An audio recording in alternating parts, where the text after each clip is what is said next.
우리에게 주시는 하나님의 말씀 구약성경 예레미야애가 3장 17절부터 23절까지 말씀입니다. 예레미야애가 3장 17절부터 23절까지 말씀.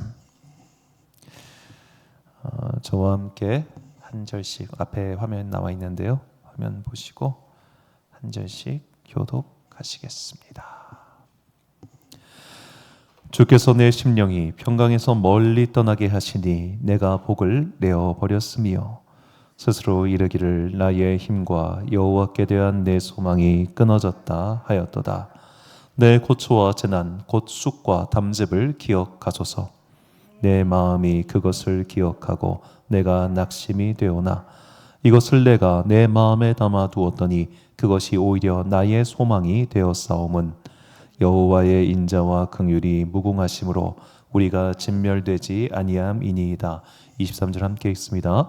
이것들이 아침마다 새로우니 주의 성실하심이 크시도소이다. 아멘. 살아있으니까 기도라는 제목으로 하나님의 말씀 선포하겠습니다. 오늘 설교의 시작은 종교개혁자 장깔뱅의 이야기로 함께 하고자 합니다. 유명한 종교개혁자죠. 마르틴 루터와 장깔뱅. 오늘 깔뱅의 일생에 대해서 잠시만 말씀을 드리려고 하는데요. 이 장깔뱅이라고 하는 사람은 기독교 역사가 낳은 최고의 천재 중 한 명으로 손꼽히는 사람입니다. 왜냐하면 지금도 서점에 가면 살 수 있는 기독교 강요라고 하는 굉장히 두꺼운 책이 있습니다. 그 책의 초안을 언제 만들었냐면 그의 나이 23살 때 그거를 만들어냈습니다. 이 사람은 프랑스 출생인데요. 이미 그의 나이가 26쯤 되었을 때 이 불어권, 그러니까 불어를 사용하는 사람들에게서는 굉장히 유명한 종교개혁의 지도자가 된 사람입니다. 자, 그의 소문을 듣고 윌리엄 파렐이라고 하는 사람이 당시 이제 스위스 제네바에서 사역하고 있었는데 이 제네바로 와가지고 같이 우리 종교개혁의 불꽃을 태워보자 해서 그가 아주 이른 나이에 27의 나이에 제네바 사역을 시작합니다. 자, 27살 이런 얘기가 있어요. 목회에는 천재가 없다. 그래서 사람을 상대하는 일이기 때문에 나름대로 경험과 경륜이 있어야 합니다. 우리가 요한복음을 보면 굉장히 재미있는 이야기가 나오는데요. 예수님께서 이제 바리새인들 앞에서 아브라함에 대한 이야기를 하니까 바리새인들이 이렇게 말합니다. 네가 아직 50도 안 되었는데 아브라함을 안다 하느냐. 그러니까 성경에 따르면 한 50은 돼야 인생에 대해서 이야기를 할 수 있는 것 같아요. 이게 조금 뭐 그것 때문에 그런 건 아니지만 이 목회자에게도 나름 전성기가 있습니다. 설교나 목회 전성기가 있는데 제가 봤을 때 그게 딱 50대 중간까지예요. 여러분 설교를 아무리 잘하는 목사님들도 65 넘어가면 그때부터 설교가 꼬입니다.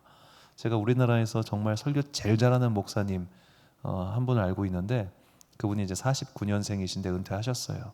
그분이 은퇴하기 2년 전부터 68세가 되셨을 때부터 그 설교가 꼬이는 걸 보고 깜짝 놀랐어요.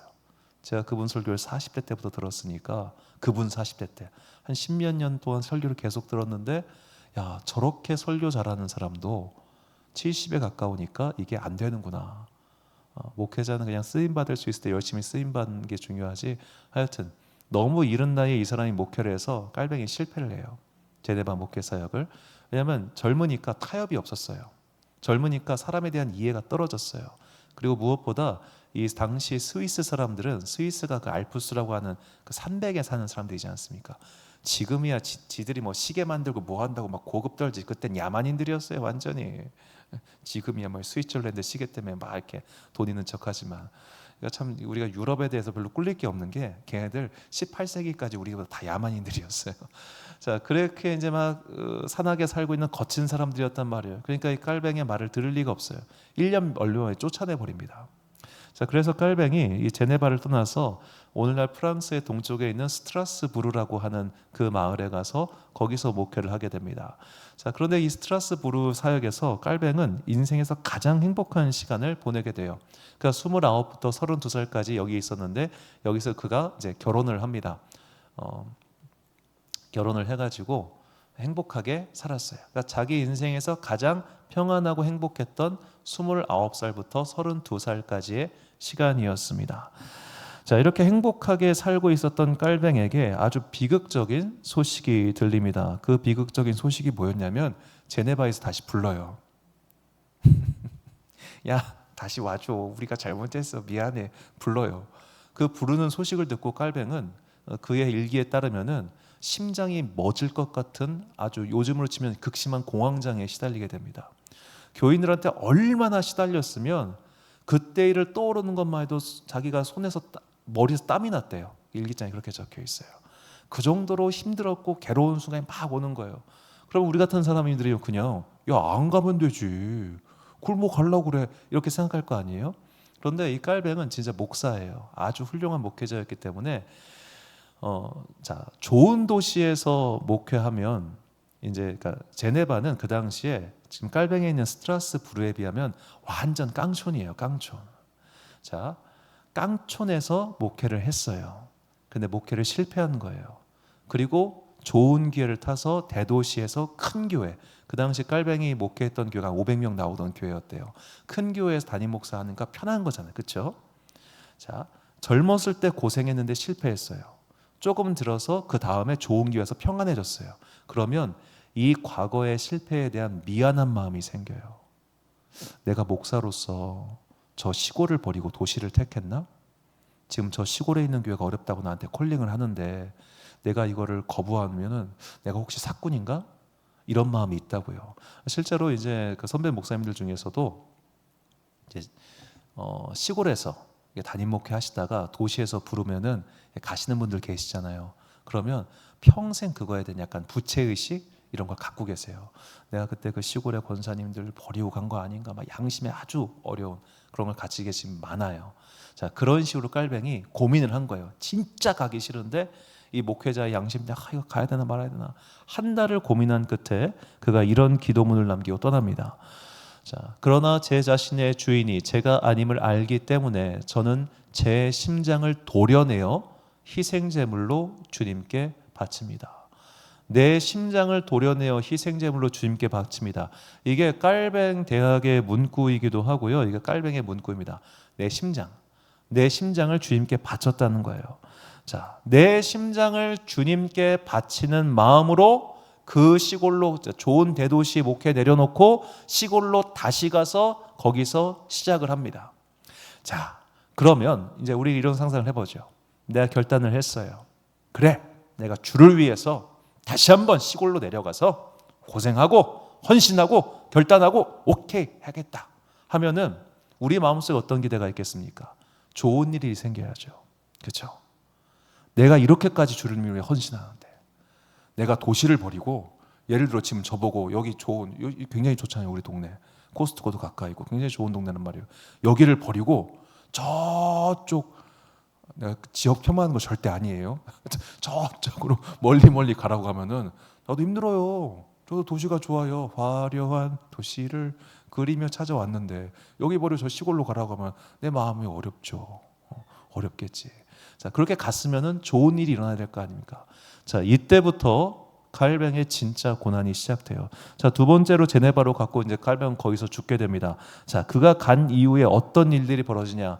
그가 간 이듬해 아들이 조산으로 사망을 합니다. 그리고 그 다음 이제 5년 후부터 이 깔뱅을 조직적으로 반대하는 성도들의 모임이 구성이 돼요. 자, 교회 안에 담임 목사를 반대하는 조직들이 쭉 해가지고 거기 앉아 있는 거예요. 그리고 나서 7년 뒤에 그의 아내가 사망합니다. 자, 그리고 나서 이제 그 대적자 미카엘 세르베투스라고 하는 사람이 등장하는데 이 세르베투스 사건은 이 깔뱅의 평생을 따라다닐 정도로 그에게 아주 심한 스캔들이었어요. 왜냐하면 이 세르베투스가 굉장히 인기가 있는 사람이었는데 이단이었단 말이에요. 그래서 그를 화형에 처합니다. 그런데 이제 후대 역사가들 그리고 당대 사람들이 볼 때는 쟤는 지 반대하는 놈 사형시키는 아주 나쁜 사람이야. 이런 깔뱅의 이미지를 딱 굳히는데 결정적인 역할을 했던 사람이 세르베투스라는 사람이에요. 사실 이단이에요. 그러니까 깔뱅은 되게 억울한 거죠. 자, 그리고 나서 저 사람을 처단하고 드디어 반대파가 모두 사라진 이후에 그 이듬해 그가 심한 열병에 걸려가지고 이후 쇠약해져서 결국 앓다가 죽어요. 이 깔뱅이 원래 몸이 약한 사람이에요. 그래 그의 여동생들도 다 일찍 죽었고 그의 형도 일찍 죽었고 그의 아버지도 일찍 죽었어요. 그나마 그가 저 50대까지 살 수 있었던 거는 사람들이 추정하기로 저 아내분이 굉장히 잘하셨어요. 저 아내분이 깔뱅보다 9살 연상이거든요. 근데 이제 연상 누나랑 사니까 누나랑 살면 좋은 게 있나 봐요. 그러니까 연상 누나랑 사니까 누나가 잘 해줘가지고 깔뱅이 그나마 건강하게 살았는데 이제 사모님이 돌아가시고 15년 더 사시다가 시름시름 앓다가 죽은 거예요. 자, 우리가 이렇게 믿음의 결단을 했어요. 기도를 시작했어요. 하나님께 헌신을 시작했어요. 그러면 삶이 잘 풀려야죠. 그렇죠? 내가 힘겹게 새벽에 교회를 나왔어요. 그러면 좋아야죠. 제가 예전에 이제 지금도 사실 젊어요. 제가 이제 20대 마지막을 하나님께 아주 결정적으로 뭔가 헌신하고 싶었어요. 하나님, 제가 20대 마지막을 29의 1년을 주님께 바칩니다. 기특하죠? 그래가지고 29대 제가 어디를 갔냐면 인도라고 하는 나라에 제가 1년간 총회 파송 선교사를 떠났습니다. 1년 동안 거기서 이제 그 선교사님 일하는 곳에서 정말 생 노가다였어요. 노가다 하면서 도와드리고 그랬었는데 제가 참 지금도 힘들어하는 게 있어요. 두꺼비예요. 두꺼비가 너무 힘들어요. 그런데 그 인도 두꺼비는 한국 두꺼비보다 더 거대합니다. 전 그런 거 처음 봤습니다. 이만한 두꺼비가 돌아다니는데 너무너무 마음이 어려운 거예요. 그래서 이제 그 공사 현장에서 하나님께 간절히 기도했어요. 주님, 제가 이 젊은 날 29의 이 꽃다운 청춘을 거기 온도가 42도까지 올라가요. 벵갈루가. 그런 데까지 올라가 내가 이렇게 얼굴 시까매져가지고 일하고 있는데 주님, 아니죠. 이 두꺼비는 아니죠. 제발 저에게 두꺼비를 치워주옵소서 간절히 간구했는데 그 다음날 아침에 두꺼비가 거기 떡 있더라고. 얼마나 낙심이 되던지. 자, 우리 동네 요새 맹꽁인지 두꺼비인지 이 동네 지금 나 죽겠어 지금. 이렇게 내가 주를 위해 헌신하기로 했는데 그 다음부터 안 좋은 일들이 쭉쭉쭉 새길 때 우리는 100이면 100 다 낙심해요. 한번 이렇게 상상을 해봅시다. 자, 우리가 새벽에 기도를 했습니다. 오늘 새벽에 일어나가지고 5시 반에 와가지고 열심히 기도하고 돌아갔어요. 그런데 오전에 싸움 났어요. 오후에 짜증이 나요. 그럼 이런 생각 들어요. 기도해도 소용이 없네. 기도해도 달라지는 게 없네. 차라리 기도를 안 했으면 내가 기도를 안 해서 이런 일이 생겼나 보다라고 이제 그럼 기도를 시작했다 이렇게 생각을 할 거예요. 그런데 기도를 했음에도 불구하고 오늘 나쁜 일이 일어나요. 기도를 하고 집에 들어갔는데 좋은 일이 있는 게 아니라 기도를 하고 집에 들어가니까 더 짜증나는 일이 생겨요. 기도를 하고 하루를 시작하니까 하루의 일들이 잘 풀리는 게 아니라 오히려 오늘 어떤 사건이 터지고 어떤 사건이 터져가지고 하루 종일 기분 나쁜 일이 생겨요. 자, 왜 기도를 했음에도 불구하고 이런 일들이 생기면 우리 어떡하라는 얘기입니까? 기도의 효용성이 떨어지죠. 기도를 할 이유를 찾지 못하겠죠. 이럴 바엔 차라리 새벽에 내가 푹 자고 말지. 왜 내가 새벽 3시 반, 4시 반, 5시에 일어나가지고 굳이 기어와가지고 왜 내가 기도를 해야 돼? 안 해. 그런 마음이 우리 안에 왜 안 생기겠습니까? 기도해도 현실이 바뀌지 않을 때, 기도해도 오늘이라는 하루에 아무런 효용이 이루어지지 않을 때 우리는 누구나 다 낙심하게 되지요. 자, 이렇게 낙심할 수밖에 없는 상황, 기도하고 아무리 노력하고 아무리 주님의 뜻을 따라도 바뀌지 않은 현실에 갇혀 있는 상태에 있는 사람, 그 사람이 오늘 본문의 주인공인 예레미야였습니다. 자, 예레미야라고 하는 사람은 이 베냐민 지파의 땅 아나돗에서 제사장 하면서 행복하게 살고 있던 사람입니다. 그러니까 각 지역별로 이제 맡고 있는 제사장 땅이 있기 때문에 거기서 잘 살고 있었어요. 잘 살고 있던 예레미야에게 안타까운 일이 닥칩니다. 하나님이 그를 쓰시기로 결정하십니다. 여러분, 하나님이 여러분을 쓰겠다고 결정하시면 그건 매우 매우 힘겨운 일입니다. 될 수 있나 그런 일이 일어나지 않기를. 자, 그런 힘겨운 일이 예레미야에게 일어났어요. 너무너무 힘든 거예요. 그 다음부터 예레미야는 아나돗 땅에서 자기가 요즘을 치면은 자기 담임 목사 했던 그 교회 성도들로부터 버림받습니다. 너 설교 그따기로 하지 마. 이렇게 자꾸 재수 없는 설교를 해. 이 나라가 망할 거라니. 예레미야는 이 나라가 망하고 말 거라는 설교를 계속해요. 자, 이게 예레미야가 처해 있는 굉장히 큰 딜레마였습니다. 왜냐? 자, 그의 예언, 예레미야의 예언이 이루어지면 나라가 망합니다. 그런데 그의 예언이 이루어지지 않으면 예레미야는 거짓말쟁이가 되는 거예요. 자, 이게 예언자의 딜레마입니다. 하나님의 뜻이 이루어지면 좋은 일이 생기는 게 아니라 나라가 망해요. 그러니까 이 나라가 망하면 결국 그도 손해죠. 근데 예언이 이루어지지 않으면 내가 거짓말쟁이가 돼요. 이것도 나에게 손해예요. 이러거나 저러거나 나는 뭐다? 망한 거예요. 이루어지든 이루어지지 않든 하나님께 딱 꿰어 있는 이 순간, 아, 나는 망했다. 그러면 이제 선지자가 택할 수 있는 방법 하나뿐입니다. 하나님, 우리 용서해달라고. 하나님, 제발 우리 용서해 주세요. 제가 이렇게 빌게요. 하나님, 제발 우리나라 살려주시고 용서해 주세요. 이게 선지자가 할 수 있는 유일한 기도예요. 그런데 하나님께서 그에게 최소한 3번에서 4번 이렇게 말씀을 하세요. 예레미야 11장 14절을 보니까, 그러므로 너는 이 백성을 위하여 기도하지 말라. 그들을 위하여 부르짖거나 구하지 말라. 그들이 그 고난으로 말미암아 내게 부르짖을 때에 내가 그들에게서 듣지 아니하리라. 자, 하나님께서는 예레미야에게 너 기도하지 마. 너 지금 그 상황에서 그냥 내가 하는 말만 전해라고 하십니다. 자, 예레미야는 지금 현재 자신을 둘러싼 그리고 앞으로 닥쳐올 이 상황을 바꿀 수 없는 상태였던 거예요. 꼼짝없이 묶여버리고 말았습니다. 뭘 어찌할 수 없는 그 상황 속에서 그는 발버둥 치는 것 외에는 수가 없는 거예요. 자, 그렇게 발버둥 치다가 마침내 그의 조국 유다 왕국이 망합니다. 왕족들은 다 끌려가고 귀족들도 끌려가고 그 땅에는 이제 하층민 혹은 무레배, 아주 그냥 형편없는 그런 가난한 사람들만 남게 되었습니다. 자, 그 사람들이 예레미야를 찾아와서 묻습니다.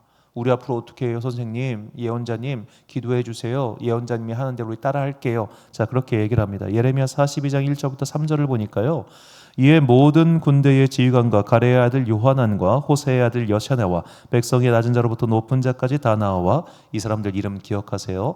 자, 가레의 아들 요하난, 호세의 아들 여샤냐. 자, 이렇게 기억하시고, 선지자 예레미야에게 이르되 당신은 우리의 탄원을 듣고 이 남아있는 모든 자를 위하여 당신의 하나님 여호와께 기도해 주소서. 당신의 보는 바와 같이 우리는 많은 사람 중에서 남은 적은 무리이니 당신의 하나님 여호와께서 우리가 마땅히 갈 길과 할 일을 보이시기를 원하나이다. 자, 이 사람들 일단 표면적으로 굉장히 겸손하게 예언자님 기도해 주세요. 그래서 예언자님께서 받은 하나님 말씀대로 우리가 행동하겠습니다 라고 합니다. 자, 그리고 예레미야가 하나님께 기도했습니다. 그리고 하나님께서는 답을 주셨습니다. 너네 거기서 움직이지 말고 가만히 있어. 그냥 거기서 가만히 있어. 이게 하나님의 명령이었습니다. 자, 그 예레미야가 그것을 전합니다. 그러자 지금 저 본문 1절에 나와 있는 이 사람들이 다음 장인 43장에서 이렇게 대답합니다. 43장 2절 보니까 호세의 아들 아샤랴와 가레의 아들 요하난과 모든 오만한 자가 예레미야에게 말하기를 내가 거짓을 말하는도다. 우리 하나님 여호와께서 너희는 애굽에서 살려고 그리로 가지 말라고 너를 보내어 말하게 하지 아니하셨느니라. 너는 거짓말하고 있어 라고 말을 해요. 자, 이게 예레미야의 삶이었습니다.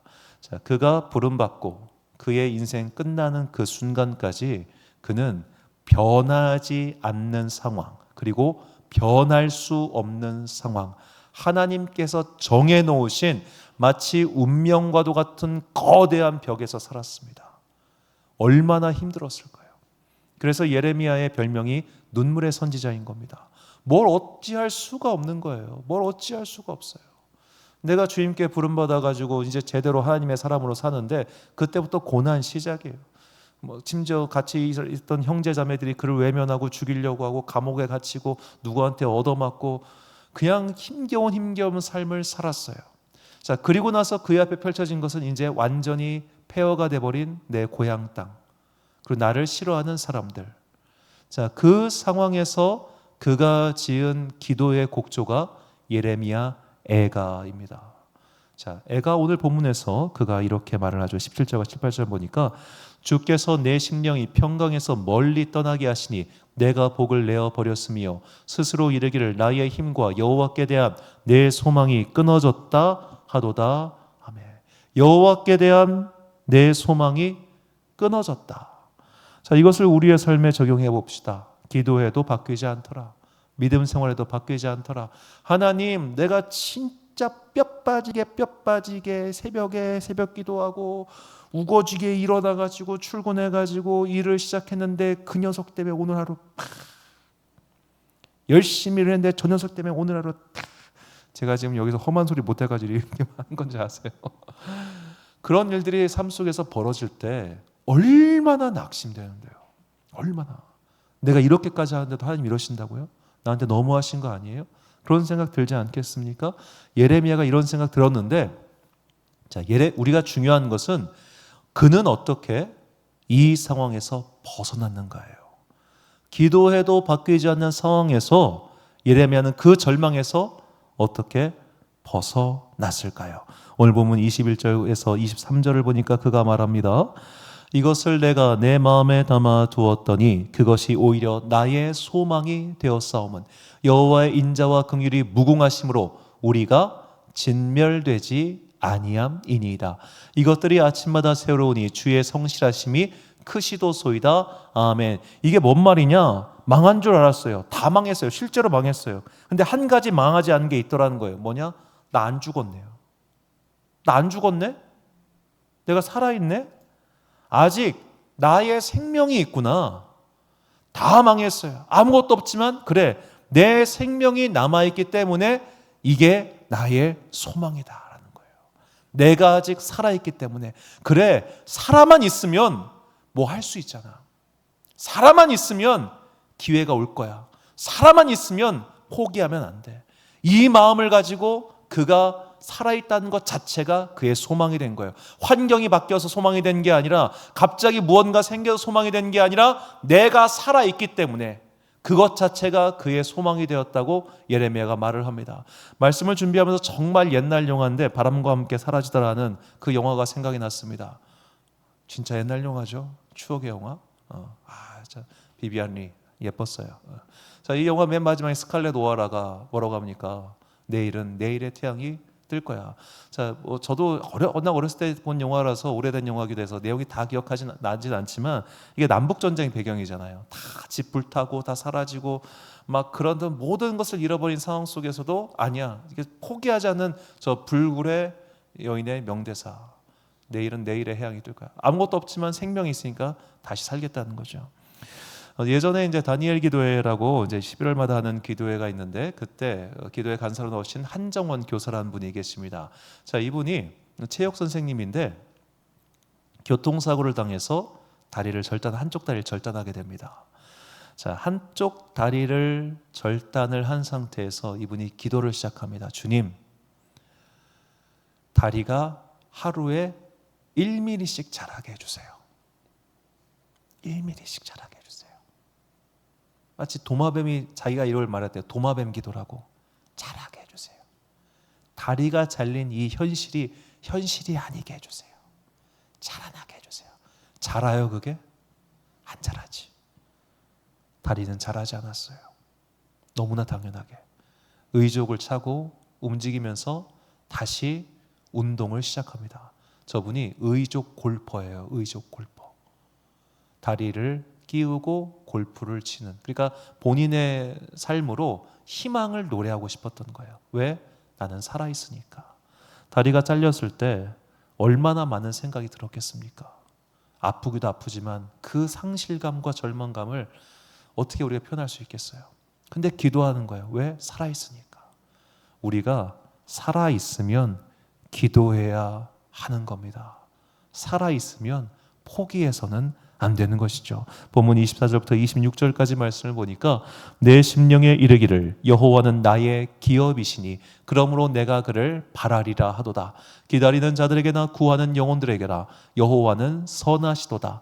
사람이 여호와의 구원을 바라고 잠잠히 기다림이 좋도다. 아멘. 자, 여호와는 나의 기업이시다. 저 기업이라는 히브리 단어의 뜻은 지갑이라는 뜻입니다. 돈지갑. 하나님은 나의 은행 계좌야. 하나님은 나의 희망이야. 하나님은 나의 소망이야. 그렇기 때문에 지금 이렇게 아무것도 없어 보이는 절망적인 상황이라 할지라도 나 아직 안 죽었어요. 아직 나에겐 생명이 있어요. 다 없어 보여도 우리는 그 잿더미에서 일어나 본 경험이 있지 않습니까? 여러분, 살아만 있으면 기회는 오는 것 아니겠어요? 살아있는 자들에게 하나님께서 역사하시지, 나 포기할래, 나 죽을래 하는 자들은 도리가 없는 겁니다. 그러니까 기독교인들이 자살하면 안 되는 거예요. 삶이 붙어있는 그 순간까지, 이 목숨 붙어있는 그날까지 포기하지 말고 기도해야 할 그 사명이, 오늘 하루의 사명, 그리고 내일의 사명, 내 삶에 대한 사명이 우리 모두에게 각자 주어져 있는 겁니다. 그러니 오늘 이 삶의 현실이 나를 괴롭게 하고 힘겹게 하더라도 우리는 거기서 죽지 말고 살아서 고백하는 거예요. 시편 기자가 그래서 이렇게 말을 합니다. 시편 118편 17절과 18절을 보니까 내가 죽지 않고 살아서 여호와께서 하시는 일을 선포하리로다. 여호와께서 나를 심히 경책하셨어도 죽음에는 넘기지 아니하셨도다. 그래요. 우리가 잘못해서 얻어맞을 때도 있겠죠. 혼날 때도 있겠죠. 근데 살아있잖아요. 죽지 않았잖아요. 죽지 않았기 때문에 우리가 꼭 해야 되는 것은 뭐냐? 계속 기도하는 것. 죽지 않고 살아있으니까 이 코끝에서 호흡이 멈추는 그 순간까지 기도를 놓지 마십시오. 오히려 더 의지할 것이 없고, 주님, 나 통장 잔고가 드디어 빵원이 됐네요. 이제는 마이너스를 찍어가네요. 주님은 집주인이 월세를 올린다네요. 나쁜 여러 가지 일들이 자꾸만 뭔가 안 풀릴 때, 여러분, 우리가 진짜 아시잖아요. 인생이 참 그 재수없으면 뒤로 자빠져도 코가 깨진다고, 안 풀릴 때는 세상이 어떻게 이렇게 안 풀려요. 그렇죠? 저도 진짜 안 풀릴 때는 우리 동네 여기 가다가 저 30km에서 걸려가지고 벌금을 그 5만 원도 너무 아까워요. 진짜 새벽 기도가 정신없어. 예전에 쌍용동에 있을 때 비몽사몽 가다가 으쿠 하다 보니까 그걸 30km니까 으쿠 하다 보면은 넘어가고 해가지고 날라오고, 그러면 그게 막 마음이 너무 힘들어요. 그 5만 원 7만 원 때문에 정말 하루가 막 그러니까 다 무너질 것 같은데 그거 하나 탁 얹으니까 와르르르 무너지는 거예요. 그러니까 사람이 스트레스를 이렇게 받아 놓으면은 여기까지 꽉 차 있을 때는 누가 톡 치면 뻥 하고 터지잖아요. 그런 식으로 내가 이렇게 있는데 그 위에 뭐가 하나 톡 얹어지는 순간 와장창 무너진다니까요. 그 작은 일 하나 때문에 평정심 잃어버리고, 그 작은 일 하나 때문에 내가 그냥 이래버려야겠다, 그런 마음이 들 때가 있잖아요. 그런데 내가 죽지 않고 살아있기 때문에 우리에게 후퇴란 없는 겁니다. 시브리서 기자가 이런 말을 합니다. 시브리서 10장 36절과 38절을 보니까 너희에게 인내가 필요함은 너희가 하나님의 뜻을 행한 후에 약속하신 것을 받기 위함이라. 나의 의인은 믿음으로 말미암아 살리라. 또한 뒤로 물러가면 내 마음이 그를 기뻐하지 아니하리라 하셨느니라. 자, 의인은 믿음으로 말미암아 살리라, 이 말씀 또 나오죠. 하박국 2장 강의하면서 말씀드렸습니다. 믿음으로 말미암아 살리라의 의미는 하나님이 살아계시기 때문에 소망을 가지고 내가 사는 거예요. 믿음으로 말미암아 산다는 게 대단한 일이 아닙니다. 오늘 하나님의 살아계심을 믿고 하루하루를 버티며 사는 게 믿음으로 말미암아 사는 거예요. 그렇기 때문에 뒤로 물러가면 내 마음이 그를 기뻐하지 않는다. 여기까지 왔잖아요. 내가 하나님을 믿어서 여기까지 왔잖아요. 여기까지 왔으니 기왕 어떻게 되냐? 끝까지 믿으시라. 끝까지 믿으시라. 내 삶의 호흡이 멈추는 그 순간까지 하나님을 믿으십시오. 그리고 믿음의 한번 끝장을 봅시다. 손해볼 거 없습니다. 이미 망했다면 어떻게, 그냥 여기서는 이제 바닥을 찍으면 올라갈 일만 남았잖아요. 내가 삶의 막장에 처해 있다면 포기하지 않고 기도함으로 인생의 승부를 봅시다. 살아있을 동안 더욱더 기도하십시오. 이 삶이 멈춘 순간까지 우리는 기도의 사명을 가지고 있는 사람들입니다. 삶이 자꾸만 짜증나고 힘들고 뭐가 안 풀릴 때마다 그럼에도 불구하고 나는 기도하리라. 그럼에도 불구하고 내가 살아있는 동안 포기하지 않고 기도하는 그에게 주님께서 반드시 삶의 소망을 회복시켜 주실 것입니다. 시편 103편 33절과 34절 말씀, 결단 말씀 우리 같이 한 목소리로 봉독하겠습니다. 시작. 내가 평생토록 여호와께 노래하며 내가 살아있는 동안 내 하나님을 찬양하리로다. 나의 기도를 기쁘게 여기시기를 바라니 나는 여호와로 말미암아 즐거워하리로다. 아멘. 사랑하는 지혜빛 광성교회 성도 여러분, 그리고 이 금요일 저녁 함께 기도하고 계신 귀한 주님의 자녀 여러분, 삶이 우리를 힘겹게 할 때마다 기도를 놓지 마십시오. 기도해도 변하지 않는 것 같고 기도해도 나아지지 않는 것 같겠지만 그래도 기도하십시오. 왜냐? 그 모든 순간들을 통하여 결국 우리는 나의 소망 되시는 하나님을 발견하게 될 것이기 때문입니다. 변하지 않는 삶의 현실 속에서도 결국 하나님을 붙잡고 삶의 마지막까지 나아갔던 그 외로운 선지자 예레미야를 잊지 마시고 비록 이 삶의 순간순간마다 고비고비가 찾아올 때마다 내 마음을 그 누구도 알아주지 않는 것처럼 그런 시간들이 계속된다 할지라도 내가 살아있는 동안 이 기도의 끈, 믿음의 끈 놓지 않고 살아가는 그런 여러분과 제가 되시기를 주님의 이름으로 축원합니다. 우리 함께 찬양 주님 나를 부르시니 두려움 없이 나아가리라. 이 찬양 부르신 후에 함께 기도하겠습니다.